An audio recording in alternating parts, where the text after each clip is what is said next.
এই মুহূর্তে অত্যন্ত খুশির খবর। আজকের এই মুহূর্তে অন্নপূর্ণা যোজনার টাকা ছেড়ে দেওয়া হয়েছে। মুখ্যমন্ত্রী গত 12 তারিখ ঘোষণা করেছিলেন যে 17 তারিখ আপনারা অন্নপূর্ণা যোজনার টাকা আপনাদের অ্যাকাউন্টে রিলিজ করে দেওয়া হবে।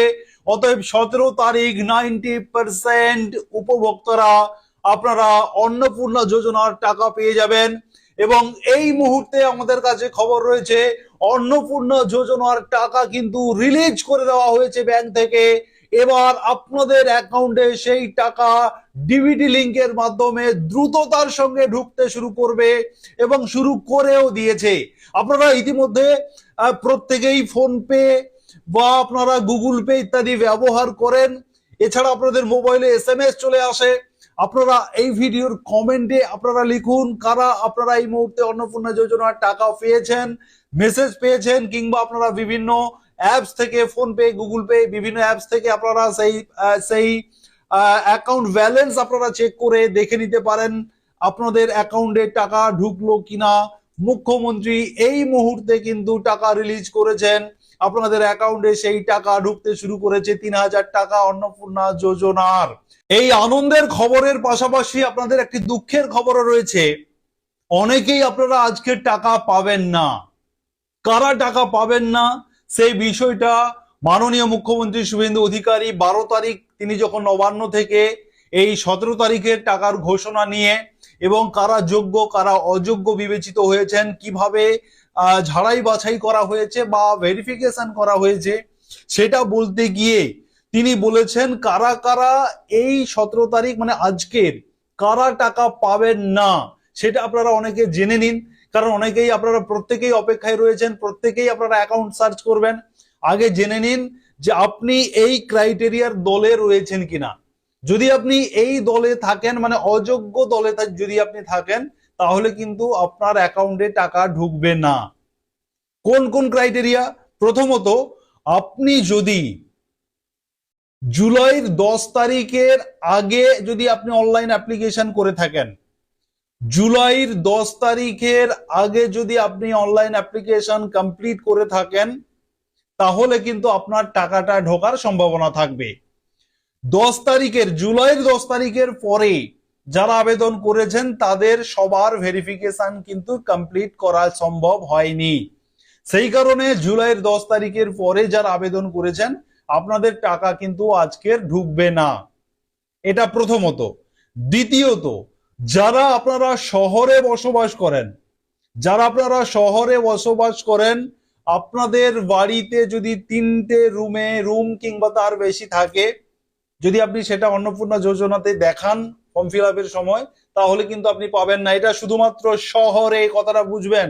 যারা গ্রামীণ তাদের ক্ষেত্রে এটা গ্রহণযোগ্য নয়। গ্রামীণ এলাকায় যারা রয়েছেন তাদের ক্ষেত্রে এই রুম ম্যাটার করবে না। যারা শহরে বাস করছেন আপনাদের ক্ষেত্রে 3টে রুম কিংবা তার বেশি জমি থাকলে, তার বেশি রুম থাকলে আপনারা অন্নপূর্ণা পাবেন না, আজকে টাকা ঢুকবে না আপনাদের। 50 ডেসিমেলের বেশি জমি থাকলে শহরে যারা থাকছেন আপনাদের আজকে টাকা ঢুকবে না বা আপনারা অযোগ্য, আপনারা টাকা পাবেন না অন্নপূর্ণার। যারা পার্মানেন্ট চাকরি করেন, স্থায়ী পদে চাকরি করেন যে মহিলারা, তারা নিজেরা পাবেন না। এবং তার সঙ্গে সঙ্গে যারা পুরুষরা পার্মানেন্ট চাকরি করেন সেই পুরুষদের স্ত্রী পাবেন না। কিন্তু বাড়ির অন্য যারা মেম্বাররা অন্নপূর্ণার যোগ্য মহিলা যারা থাকবেন তিনারা পাবেন। যে সমস্ত মহিলারা 10,000 টাকার বেশি চাকরি করে ইনকাম করেন কিংবা নর্মাল ইনকাম করেন, সরকারের কাছে যদি আপনার সেই ইনকামের খবরটা থাকে, আপনি যদি অন্নপূর্ণা যোজনার ফর্ম ফিল আপে সেই ইনকামটা আপনি দেখান। যারা চাকরি করেন বিভিন্ন পদে, ধরুন আশা কর্মী, ICDS, para teacher, civic volunteer, 10,000-এর ঊর্ধ্বে যারা বেতন পান আপনারা নিজেরা এই অন্নপূর্ণা যোজনার টাকা পাবেন না। মানে আজকের আপনাদের কোনো টাকা ঢুকবে না এবং একদমই ঢুকবে না, কখনোই ঢুকবে না। কিন্তু তাদের পরিবারের যদি কেউ অন্নপূর্ণা যোগ্য থেকে থাকেন তার অ্যাকাউন্টে বা তিনাদের অ্যাকাউন্টে ঢুকবে। যদি এক্ষেত্রে পুরুষ হয়ে থাকেন, যদি কোনো পুরুষ 10,000-এর বেশি ইনকাম করে থাকেন তিনার স্ত্রী পাবেন। অস্থায়ী পদে যারা চাকরি করেন তাদের ক্ষেত্রে, কন্ট্রাকচুয়াল পদে যারা চাকরি করেন তাদের ক্ষেত্রে। 12 লক্ষ টাকার ঊর্ধ্বে পারিবারিক ইনকাম যদি থাকে সেক্ষেত্রে আপনারা টাকা পাবেন না। আর টাকা পাবেন না যাদের ডিবিটি লিঙ্ক প্রবলেম থাকবে। ডিবিটি লিঙ্ক যাদের প্রবলেম থাকবে আপনারা টাকা পাবেন না।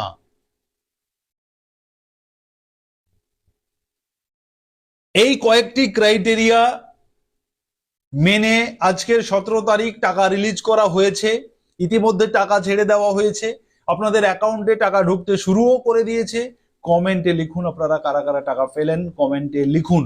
এবারে একটা গুরুত্বপূর্ণ কথা, ধরুন আপনি যোগ্য হওয়ার সত্ত্বেও 10 জুলাইয়ের আগে আপনার আবেদনটি করার সত্ত্বেও আপনি টাকা পেলেন না, বা যারা 10 জুলাইয়ের পরে আবেদন করেছেন তারা তো আজকে টাকা পাবেন না, তারা পাবেন পরের মাসে, মানে সেপ্টেম্বরের দ্বিতীয় সপ্তাহের মধ্যে আবার নতুন করে টাকা দেওয়া শুরু হবে। অর্থাৎ যারা আজকে টাকা পেলেন তারা আবার সেপ্টেম্বরের দ্বিতীয় সপ্তাহের মধ্যে পাবেন। যারা আজকে টাকা পাবেন না অথচ যোগ্য, যাদের ভেরিফিকেশন হয়নি, তারাও একইভাবে সেপ্টেম্বরের দ্বিতীয় সপ্তাহে আপনারা পাবেন।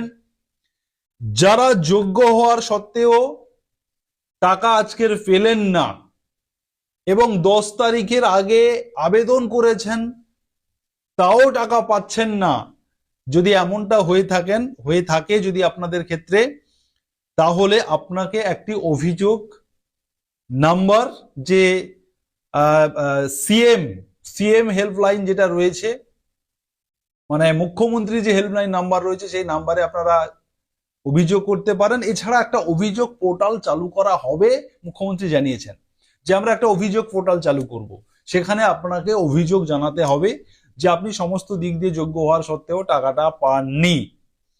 এই হচ্ছে আজকের মূল বিষয়। অত্যন্ত আনন্দের সঙ্গে আপনাদেরকে এই প্রতিবেদন করছি। আমি বলেছিলাম যে 17 তারিখে আপনারা টাকা পাবেন, অনেকেই টাকা পেয়ে যাবেন। যারা পাবেন না বলেই দিলাম কারা পাবেন না, আবার পরের মাসে আপনারা পাবেন, আর কারা একেবারেই পাবেন না সেটাও কিন্তু আমি বলে দিলাম।